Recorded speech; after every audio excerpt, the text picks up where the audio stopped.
이 영상은 실제 상담 사례를 바탕으로 재구성된 창작 드라마이며 상황에 따라 결과는 달라질 수 있습니다.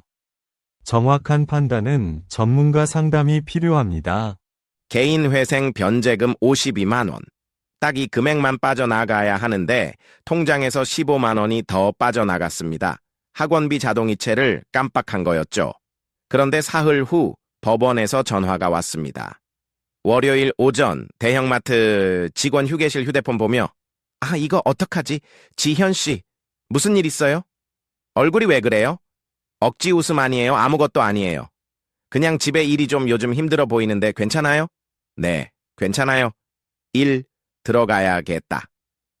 지현 씨는 작년 5월부터 개인 회생을 진행 중입니다. 남편이 사업 자금을 빌려달라는 친구의 보증을 서주면서 시작된 일이었죠. 친구의 사업은 6개월 만에 망했고 남은 건 1억 3천만 원의 보증 채무였습니다. 고개 숙이며 여보 미안해. 내가 정말 미안해. 떨리는 목소리로 1억이 넘는다고? 1억 3천? 그게 무슨 소리야? 친구가 사업자금 담보로 내 명의를 좀 써달래서 진짜 몰랐어. 이렇게 될 줄은 주저앉으며 우리 혜은이는 어떻게, 중학생인데 대학은 어떻게 보내 울먹이며 정말 미안해. 내가 다 갚을게. 내가 일 더 해서 고개를 저으며 됐어. 이미 일어난 일이잖아. 어떻게든 해야지. 당시 지현 씨 가족의 상황은 이랬습니다. 지현 씨는 대형 마트에서 월 230만 원을 받고 있었고 남편 준호 씨는 건설 현장 일용직으로 불규칙하게 월 150만 원에서 200만 원 정도를 벌고 있었습니다. 전세로 살던 집은 보증금 1억 5천만 원짜리 아파트였는데 보증 채무 1억 3천만 원에 생활비 대출 2,500만 원, 카드 연체금 800만 원까지 합쳐지니 총 빚은 1억 6,300만 원이었습니다. 현재 마트 직원 휴게실 휴대폰 들여다보며 속으로 개인 회생 시작한 지 벌써 10개월 2025년 5월부터 시작했으니까 아직 2년이 개월이나 남았네. 지현 씨는 법무사를 통해 개인 회생을 신청했습니다. 서울회생법원에서 인가를 받았고 3년 동안 매달 52만 원씩 변제하는 조건이었죠. 남은 빚은 3년 후 면책됩니다. 하지만 개인 회생에는 반드시 지켜야 할 규칙들이 있었습니다. 지현 씨는 그중 하나를 깜빡했던 겁니다. 수요일 오후 마트 정산대 계산대에서 손님 응대 중 진동 따르릉 휴대폰 화면 확인.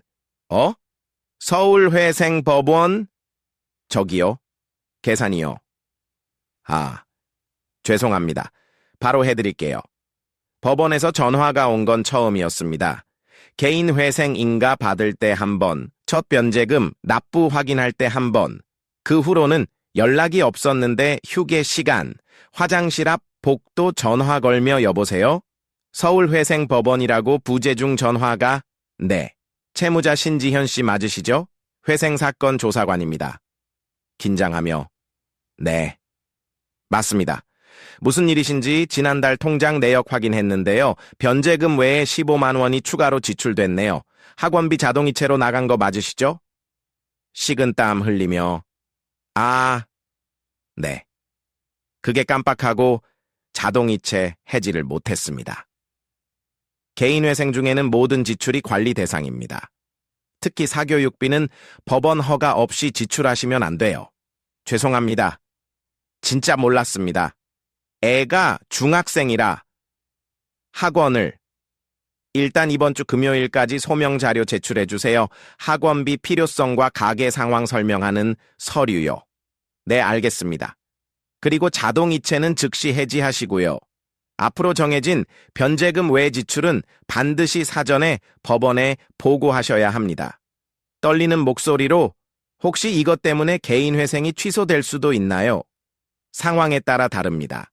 일단 소명 자료 보고 판단하겠습니다. 전화 끊은 후 벽에 기대며 어떡하지 정말 어떡해? 지현 씨는 그제야 깨달았습니다. 개인회생은 단순히 변제금만 내면 되는 게 아니라는 걸. 개인회생 기간 중에는 모든 경제활동이 법원에 관리해 있다는 사실을 말이죠. 그날 저녁, 집 거실 법원에서 전화가 왔다고? 응, 혜운이 학원비 자동이체 깜빡했다고 소명자료 내라는데 그거 큰일 아니야.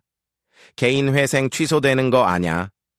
눈물 글썽이며 나도 몰라 어떻게 될지 방문 열고 엄마, 나 때문에 그런 거야? 학원 그만둘까? 억지 웃음 아니야? 혜운아, 엄마가 실수한 거야. 너는 걱정하지 마. 엄마 미안해, 괜찮아. 엄마가 다 알아서 할게. 지현 씨는 그날 밤 잠을 이루지 못했습니다. 개인 회생이 취소되면 어떻게 될까? 다시 1억 넘는 빚에 쫓기며 살아야 하는 걸까? 혜운이는 대학도 못 가는 걸까? 다음 날 아침, 출근길 지하철 휴대폰으로 검색하며 개인 회생 중 학원비, 개인 회생 자동이체 실수 검색을 해보니 비슷한 사례들이 꽤 있었습니다. 어떤 사람은 명절 때 부모님 용돈 드렸다가 법원에서 연락받았고, 어떤 사람은 차량 수리비 지출했다가 소명자료 요구받았더군요. 그런데 결과는 제각각이었습니다. 어떤 사람은 경고만 받고 끝났지만 어떤 사람은 회생 인가가 취소되기도 했습니다. 마트 휴게실 지현 씨 괜찮아요? 요즘 너무 안 좋아 보이는데. 사실은요, 제가 지금 개인 회생 중인데 놀라며. 어머, 그랬어요? 네. 남편이 보증을 잘못 써는 바람에 근데 제가 실수로 학원비를 계좌에서 자동이체 해버렸어요. 그게 문제가 돼요? 개인 회생 중에는 정해진 변제금 외에 다른 지출은 법원 허가를 받아야 하나 봐요. 법원에서 소명자료 내라고 헐. 그럼 어떡해요? 눈물 글썽이며 모르겠어요. 취소될 수도 있대요. 지현 씨는 급하게 상담을 신청했습니다. 당시 개인 회생 신청을 도와줬던 법무사에게 연락한 거죠. 법무사 사무실 지현 씨, 일단 진정하세요. 학원비 자동이체 건은 흔한 실수예요. 정말요? 그럼 괜찮은 건가요? 괜찮다고 단정할 순 없어요. 하지만 상황 설명 잘하시면 경고선에서 끝날 수 있습니다. 안도하며 어떻게 설명해야 하나요? 일단 개인 회생 중에 법원이 보는 기준부터 설명드릴게요. 이걸 아셔야 제대로 대응하실 수 있어요. 개인 회생은 단순히 빚을 갚는 제도가 아닙니다. 법원이 정한 엄격한 규칙 안에서 채무자의 모든 경제 생활을 관리하는 제도죠. 그래서 반드시 알아야 할 4가지 기준이 있습니다. 첫 번째, 정해진 변제금 외 지출은 원칙적으로 법원 허가 대상입니다. 그럼 제가 쓰는 돈 전부를 법원에 보고해야 하나요? 아니요. 생활비 범위 내 지출은 괜찮아요. 식비, 교통비, 공과금 같은 기본 생활비요. 하지만 사교육비, 여행비, 고가 물품 구입 같은 건 사전 허가 대상입니다. 메모하며 아, 그렇구나. 두 번째, 소득 변동이 있으면 즉시 보고해야 합니다. 소득 변동이요? 네. 회사에서 승진해서 월급이 올랐다든지, 이직을 했다든지, 남편분이 정규직으로 전환됐다든지, 이런 변화가 있으면 바로 법원에 알려야 해요. 왜 그래야 하는 건가요? 소득이 늘면 변제금도 늘어날 수 있거든요. 법원은 채무자가 갚을 수 있는 최대한을 갚게 하는 게 원칙이에요. 놀라며. 그럼 월급 오르면 변제금도 오른다는 거예요. 상황에 따라 다르지만 소득이 크게 증가하면 변제 계획 변경될 수 있습니다. 지현 씨는 충격을 받았습니다. 단순히 매달 52만 원만 내면 되는 줄 알았는데 이렇게 복잡한 규칙들이 있다니. 세 번째, 재산 변동도 보고 대상입니다. 재산 변동이요? 네, 예를 들어서 부모님이 돌아가셔서 상속을 받는다든지 보험금을 받는다든지 복권에 당첨된다든지 이런 일이 생기면 즉시 법원에 신고해야 해요. 그런 일도 다 보고해야 하는구나. 네. 안 그러면 나중에 큰일 나요. 은닉한 거로 간주돼서 회생인가 자체가 취소될 수 있습니다. 긴장하며 그럼 정말 조심해야겠네요. 네 번째, 신용카드나 대출은 원칙적으로 금지입니다. 카드도 못 쓰나요? 개인 회생 신청하면 기존 카드는 다 정지돼요. 새로 만드는 것도 법원 허가 없이는 불가능하고요. 급하게 돈 필요하면 법원에 신청해서 허가받아야 해요. 생각보다 훨씬 까다롭네요. 맞아요. 그래서 개인 회생 시작할 때 이런 걸 제대로 안내받으셔야 하는데 당시에 충분히 설명 들으셨나요? 고개 숙이며 솔직히 너무 정신없어서 제대로 못 들었던 것 같아요. 지현 씨처럼 개인 회생의 구체적인 규칙을 모르고 시작하는 분들이 의외로 많습니다. 신청할 때는 빚에서 벗어난다는 안도감에 세부 사항을 놓치기 쉽거든요. 자, 그럼 이제 지현 씨 상황에 대해 구체적으로 얘기해 볼게요. 내 해운 양 학원비가 얼마였죠? 15만 원이요. 영어 학원인데 중학생 자녀의 기본적인 교육비는 법원에서도 인정하는 편이에요. 다만 사전 허가를 받았어야 했죠. 그럼 어떻게 해야 하나요? 소명 자료에 이렇게 적으세요. 첫째, 자동이체를 깜빡한 실수였다는 점. 둘째, 즉시 해지했다는 점. 셋째, 중학생 자녀의 기본 교육비라는 점. 넷째, 앞으로는 사전 허가를 받겠다는 다짐. 메모하며 네 알겠습니다. 그리고 해운 양 성적표나 학원 필요성을 설명하는 자료도 같이 내세요. 법원은 합리적인 이유가 있으면 이해해 줍니다. 안도하며 그럼 취소는 안 되는 거죠? 단정할 순 없지만 이 정도 실수로 바로 취소하진 않아요. 다만 경고는 받으실 거예요. 지현 씨는 법무사의 조언대로 소명 자료를 준비했습니다. 해운 양의 성적표, 학원 등록증, 자동이체, 해지 확인서, 그리고 진심 어린 반성문까지 일주일 후 법원 조사관과의 면담 소명 자료 잘 봤습니다. 자동이체 실수였다는 거 이해는 합니다. 정말 죄송합니다. 다시는 이런 일 없도록 하겠습니다. 앞으로 주의하세요. 개인 회생은 법원과 채무자 간의 약속입니다. 이 약속을 어기면 안 돼요. 네, 명심하겠습니다. 이번 건은 경고로 마무리하겠습니다. 하지만 다음에 또 이런 일 생기면은 변제 계획 변경이나 인가 취소도 검토될 수 있어요. 고개 숙이며 감사합니다. 정말 조심하겠습니다. 지연 씨는 가까스로 위기를 넘겼습니다. 하지만 이 일을 계기로 개인 회생 앙제인의 와이네나나 엄마우칸 제도인지 뼈저리게 느꼈죠. 한 달 후 집거실 여보, 오늘 현장 소장님이 정규직 제안하셨어. 놀라며 진짜? 그럼 월급도 오르는 거야? 응, 250만 원으로 고정된대. 근데 뭐 이거 법원에 보고해야 하는 거 아냐? 소득 변동이잖아. 고개 끄덕이며 맞아, 바로 보고해야겠다. 이번엔 절대 실수 안 해. 지현 씨는 즉시 법원에 남편의 소득 변동을 보고했습니다. 법원에서는 새로운 소득 증빙 서류를 요구했고 변제금 조정 여부를 검토하겠다고 했죠. 2주일 후 전화 받으며 네, 채무자 신지현입니다.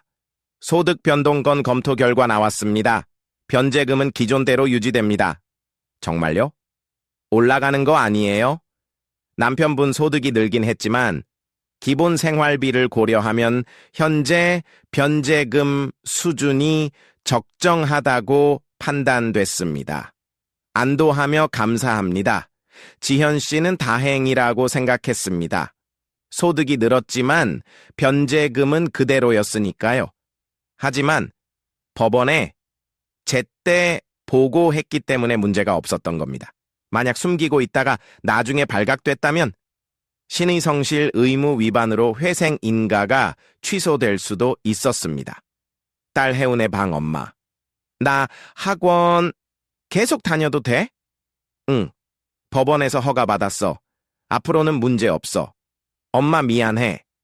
나 때문에 머리 쓰다듬으며 혜운이 잘못 아니야. 엄마가 몰라서 그런 거야. 이제는 다 알았으니까 걱정 마. 안아주며 엄마. 고생 많아. 나 열심히 공부해서 나중에 엄마 도와줄게. 눈물 글썽이며 우리 혜운이 고마워. 개인 회생은 힘든 과정입니다. 3년 동안 매달 변제금을 내야 하고 모든 경제 활동을 법원에 보고해야 하죠. 하지만 이 과정을 제대로 이해하고 따르면 분명히 빚에서 벗어날 수 있습니다. 지현 씨가 배운 4가지 원칙을 다시 한번 정리하면 이렇습니다. 첫째, 정해진 변제금 외의 지출은 법원 허가를 받아야 합니다. 사교육비, 여행비, 고가 물품 구입 등은 사전에 보고하세요. 둘째, 소득 변동이 있으면 즉시 보고하세요.